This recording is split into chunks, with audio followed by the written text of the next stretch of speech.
Yep. I thought it looked interesting as I built it, and as I talk about it, I'm not sure of it either, but we shall see. All right, let's go with the final deck that I have pre-built here in our Magic Online account for Modern Masters 2015. I'm calling this the Green Tokens deck. I think there are two colors that naturally pair with it, white and black. I'll go over both options. I have white built with some black cards in the sideboard that might go well in the deck as well. So, some key cards for the deck. Let's start there first. And I'll start with green. I think you want Nest Invaders. I think you want Kozilek's Predators, and I think you want Scatter the Seeds. I think those are the three most important cards for the deck. You will be fighting other green decks for both Nest Invader and Kozilek's Predator. And in some ways, I think Nest Invader is the more important card, because if you can turn 2 Nest Invader, play your third land, and then Scatter the Seeds for 5, because this has Convoke, so you can tap your Nest Invader and your Eldrazi Spawn to put 3 1/1s into play at instant speed. I actually think Nest Invader is a little bit better for this deck. So I think you would target Nest Invader over Kozilek Predator to get started. But the idea being that you can do something like turn 2 Nest Invader into turn 3 Scatter the Seeds, and then you have a whole bunch of different options to power them up. First, you can go wide, just start trading them, even having them, losing them as you just start doing damage because you're just wider than your opponent.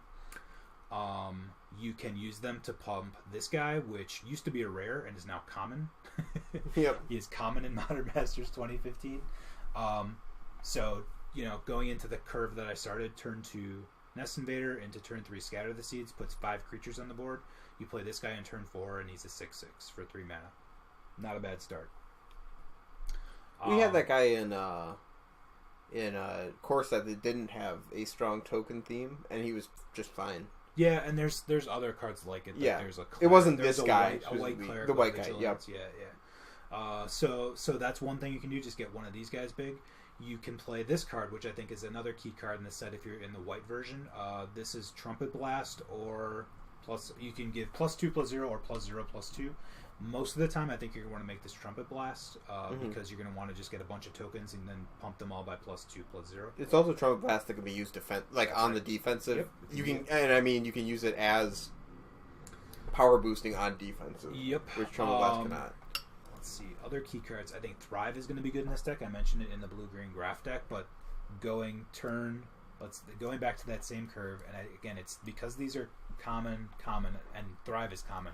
It's not, you're probably 10 to 20% to have all 3 of these cards by your 3rd or 4th draw. So it's not crazy to think you're going to get this all the time, or even what I mean to say, it's not crazy to think you're never going to get this. But turn 2 Nest Invader, turn 3 Scatter the Seeds into turn 4 Thrive, putting +1/+1 counters on 3 or 4 guys is really good.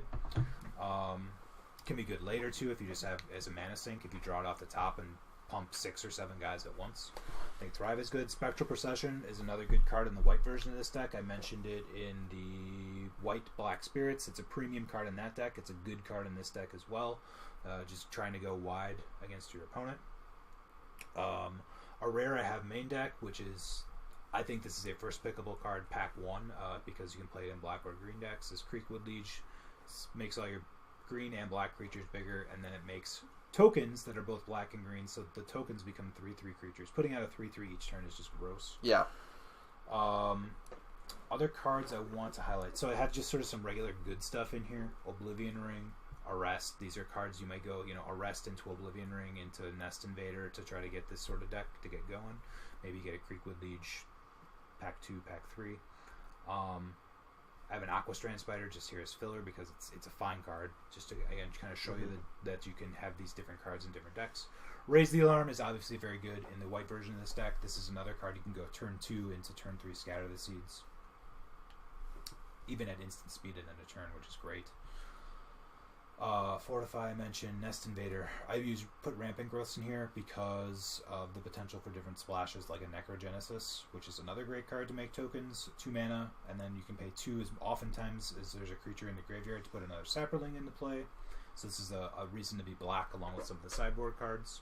I think Sigil Blessing is actually not a great card, but in this deck it can be very good as you're trying to pump through damage at the end. Giving two unblocked tokens an equivalent of 4 extra damage is very good. I don't think I'd run more than one, but one of them in there is probably fine. This, I mentioned the Black Scavenger Drake in the Black-White Spirits. This is another card in a tokens deck. If you're losing creatures each turn, having a 1/1 Shroud get bigger each turn when a creature dies as you're throwing it away is... I mean, they can't target it with removal. Eventually, it's going to be too big for them to deal with. There's no death touch in this set, so there's no way for them to get away with, just throwing a Typhoid Rat in front of it. I think this can be a good card in this deck. Concave Phalanx, if you need the life, you can tap a bunch of your tokens to play it as a 2/4 and gain a bunch of life. So another option for the white version of this deck. Last card I think I have not gone over is Rootkin Ally, which I'm not hugely impressed by. It's 4/6 for a 3/3. It does have Convoke, so it can come out a little early. But if you're at a point where you're kind of stalemating each other and you have 4 or 5 tokens out and you can make him into a 7/7 and make them trade off a creature each turn or trade off 2 or 3 creatures, I do think there's room for one of these in a deck like this.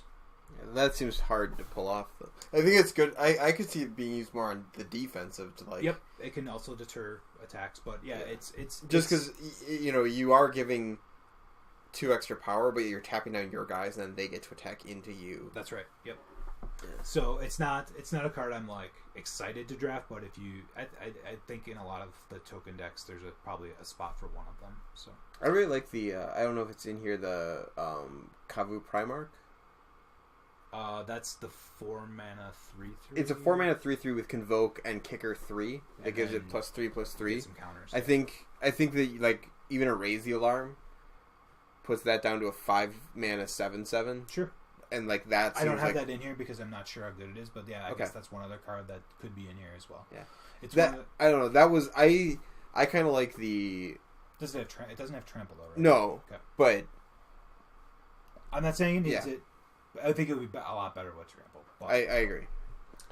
All right, so I'm going to go into some other. I'm going to go through the white and green options, and then we'll go look at some of the black options too. If you end up going black here, so Mirror Entity I mentioned. I think in Black-White Spirits, this is another. This one's probably even a better fit because you're going wide. If you can go Nest Invader into Scatter the Seeds into Mirror Entity, and the Mirror Entity survives a turn, even if it doesn't, you would probably still have 1 or 2 mana open, making all your tokens 2/2s, 3/3s, 4/4s. Like that's just an insane start to a deck. So Mirror Entity is a great fit for this deck. Bestial Menace is a great fit for this deck. 5 mana, you get 3 tokens out of it, a 3/3, a 2/2, and a 1/1. Wolfbriar Elemental is a great rare. Again, you're going wide. You get a 4/4 for free, and then you get, for as much green mana as you can spend, an additional 2/2 Wolf with the multi-kicker. Selesnya Guildmage is a great card in this deck. Pumps all your creatures, makes creatures, pumps creatures. Fantastic card. This is a first pickable card in my opinion, and would be one of the few first pickable cards that you would really try hard to get into an archetype, as opposed to something like Arrest where you stay open.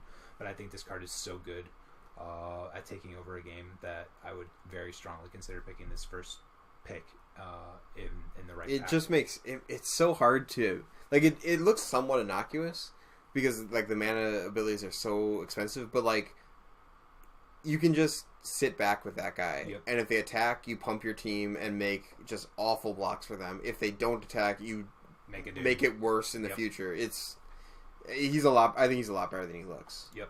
Wolf Leaf Liege, obviously, and there's a natural fit. Makes your green and white creatures better. It's 4 for a 4/4.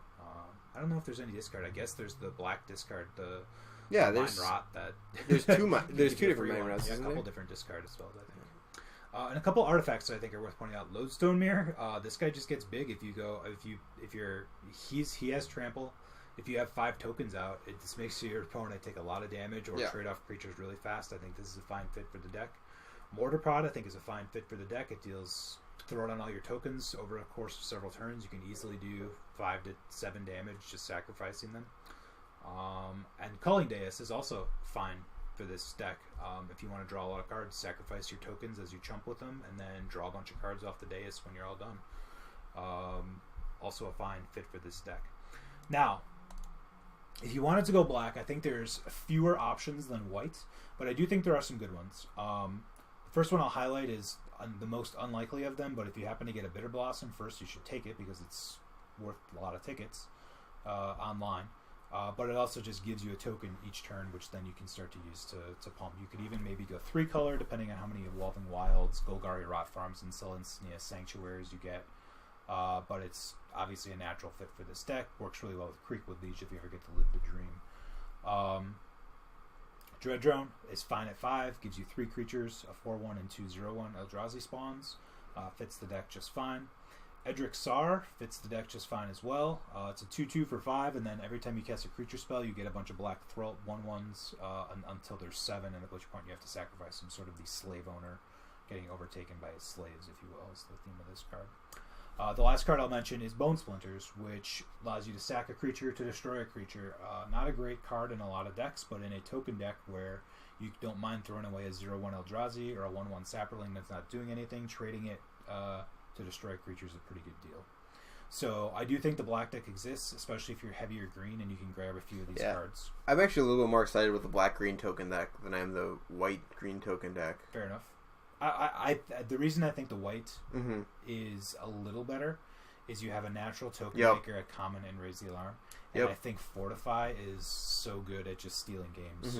If you can just get through, if you have 5 tokens that attack and 3 of them get through, and then you Fortify, and you trade off the 2 that get blocked and get 9 damage in, that's so good. But on the other hand, you have Dread Drone in black, which is a more expensive token maker.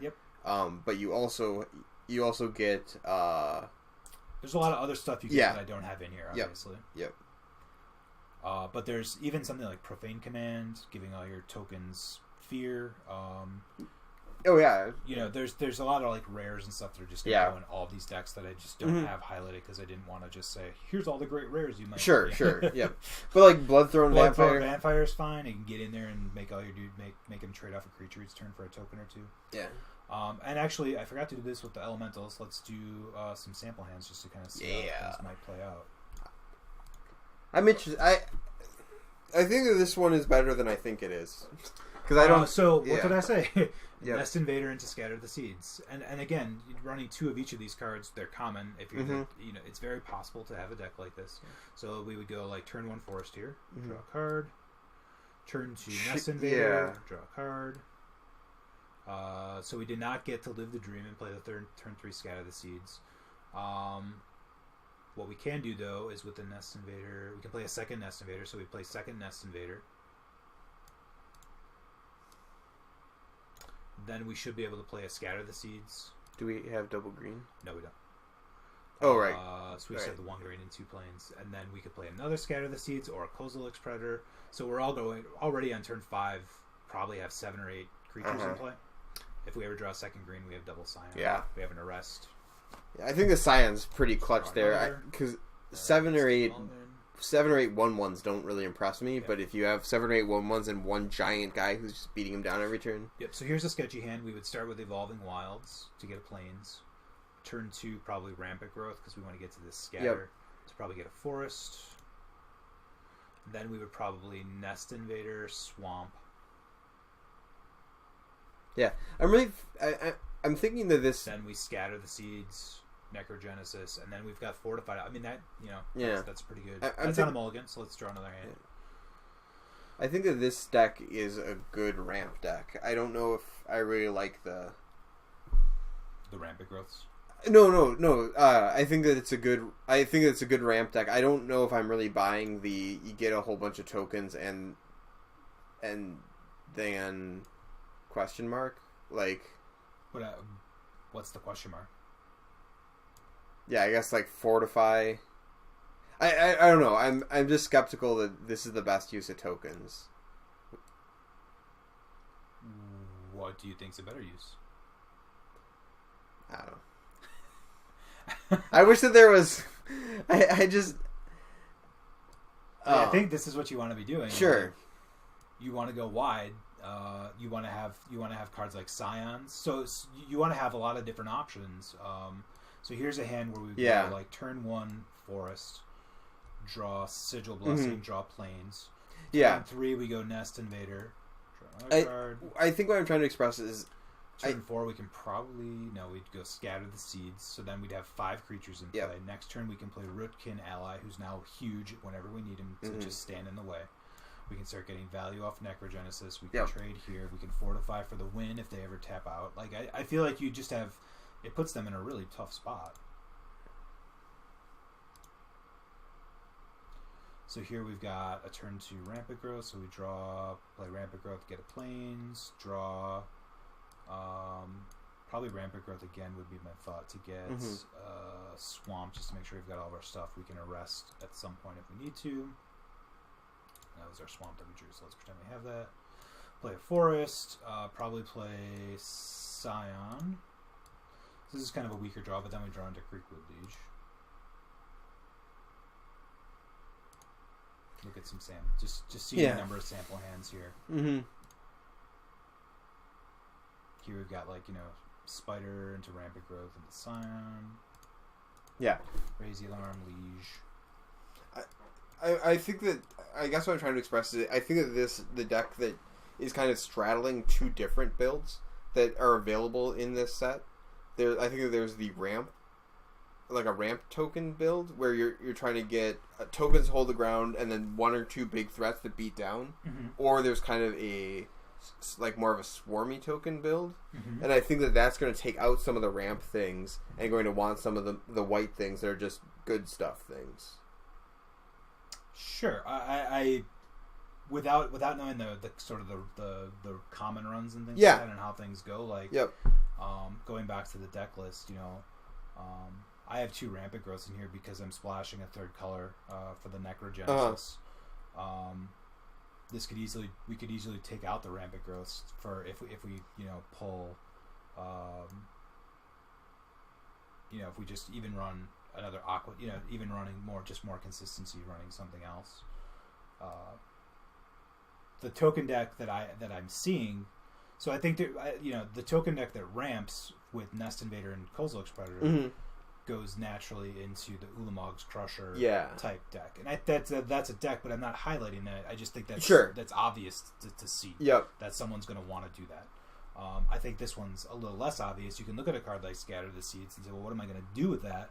And then when you see cards like Fortify, when you see a card like Scion of the Wild, when you see some of these other rares and things like that, like, I feel like this gives you a reason to play those cards and understand what they're there for and what they're trying to do. Even like I said, I think Thrive on, if you Scatter the Seeds, putting 3 in and then make them all 2/2s the next turn, that's a pretty good deal. That makes me a lot more happy. I 1/1s without evasion or something always make me a little bit disappointed. And I think if you look at a card like Fortify, just bring the preview pane up. And this is like my just, you know, first impressions, having not played the set. I have no idea how fast the set is. Yep. If you look at Fortify and you look at the rest of the set, you have to wonder why the card's in there. Is my opinion. And if it's not for like, there's no other deck that tries to go real. There's a crapload of Double Strike in white. There is. And Fortify with Double Strike is pretty good. Yep. There is a lot. There's a Double Strike I have it as on our spreadsheet as an equipment deck. Yep.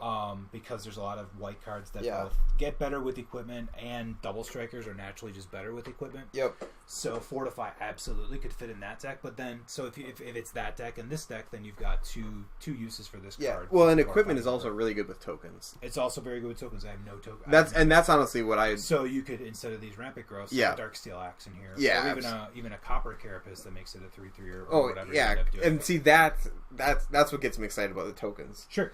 Which I'm not like, this is, we are building a theoretical pool with theoretical cards, and I'm just saying that this isn't like, if I was dreaming, this isn't, and I know, and I'm not, this isn't the dream, this isn't my dream, but I see what you're doing here. And see, and when I look at a card, if I can get 2 Nest Invaders and like 2 or 3 Scatter the Seeds, like, then what I want to be doing is this. If I have 1 Nest Invader, one of these, one of these, then I probably go with what I would call like a value tokens deck, where you're trading off a token each turn for with equipment or whatever. Yeah. But when if I can build a deck that has two of these, a Predator, yep, one or two Raise the Alarms, Scions, like then I want to go to Fortify Town. Yeah. No, I just I think my problem is I can't pick a Nest Invader without being like, well, where's my Ulama? Like, which isn't reasonable. To give a comparison but... to a recent set, what the heck is the Mardu, the guy who rides a Rough Rider, Mardu Rough Rider, is the 5-drop. He makes a 2/2 and 3/1/1. That's not that different from this. I understand getting the 2/2 is better, but it's for 5 mana. You get 3. This is at instant speed, end of turn if you've already got something in play, and that deck uses a card like Trumpet Blast. I mean, it is somewhat similar. I do think that guy was the worst of that cycle of morphs. Yeah, but I mean that card wrecked people. I've seen it. I saw enough drafts where that guy in Trumpet Blast was Hordling Outburst into Mardu Rough Rider into Trumpet Blast's game. Sure. And this the other thing that this particular version that I built does is, if you do get in a position where you can't go wide, having Scions, having Rootkin Ally, having an Algae Gariel where it's like, okay, well I can attack through these tokens eventually, but then this guy becomes an 8/8. Like that's a problem. Scion of the Wild, Scatter the Seeds. That is what I'm excited to do. That's cool, and this is a card that I don't think many other green decks even want, to tell you the truth. Like even the Graph deck might have 2 or 3. Like I guess it's okay. I think it's okay, but I guess maybe it's better than I'm giving it credit for. It's certainly bad as your first creature. Which is why 3. I think it's more of an but I think that having 3 creatures isn't unreasonable, and then it's a 3/3 for 3, which is fine, and it's a 3/3 for 3 with upside. Like that seems. Yeah. And with only Savage Twister at uncommon, like this Shrivel. So one other card I should mention that is in the spoiler that's not in this deck list for obvious reasons is Shrivel. It's at common, and I think it's in there because if you look at the spoiler, there are cards like Goblin Fireslinger. There are all the token makers. There's a lot of stuff at 1 tough non that Shrivel is there to take out. Like trading Shrivel for Fireslinger is probably, as a 1-for-1, even with no more value, is probably worth it just because of how good Fireslinger is in the Bloodthirst deck. We were talking about it earlier today. Goblin Fireslinger.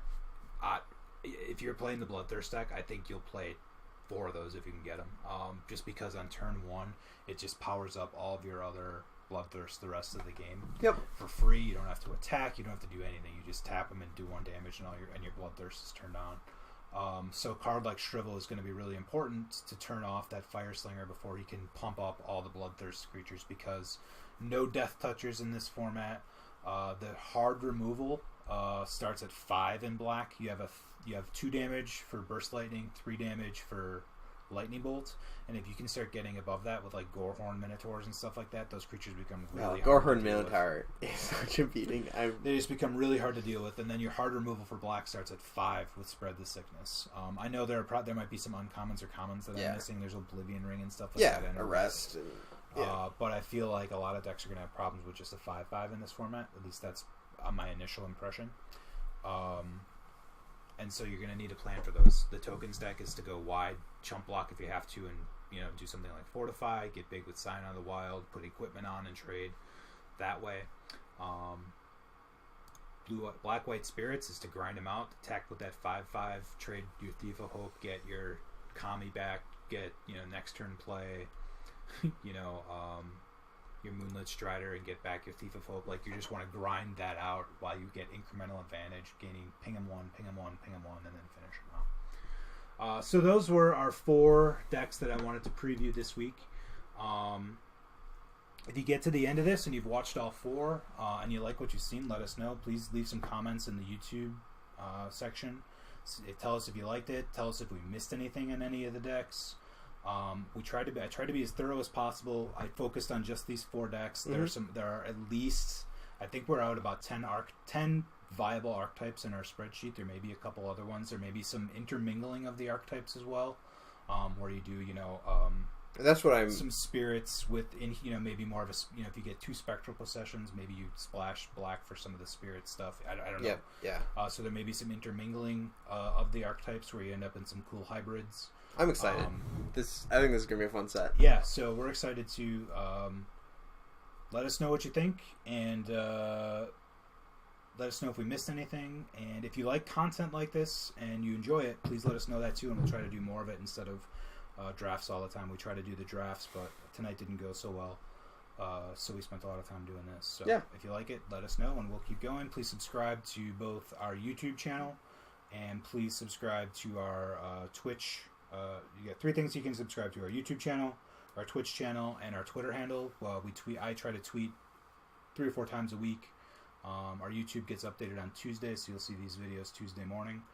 You'll get notifications when new videos are uploaded, and for Twitch, you'll get notified when we come online, which is typically Monday nights. I really want to try to do at least another night a week on my own without Brian. Nothing against Brian, but I have a wife and a child and a puppy, and so a lot of times it's like 8:30, and if I get a chance to try to stream, that's when I'll be able to do it, and I don't want to drive over to Brian's to do it. So if we can end up doing more content on different nights, we'll try to do that too. You'll get notified then any of those nights that we don't come on Monday that we're going, if you want to check us out. So with that said, we'll see you guys next week, Monday, 7:30 p.m. Central Standard Time, for some more Dragons drafting, and hopefully it goes better than it did tonight. Yeah, and maybe we might have some more reviews. And yes, if you like this, we'll try to do another 4 archetypes pre-built like this for you to take a look at. All right, see you next week.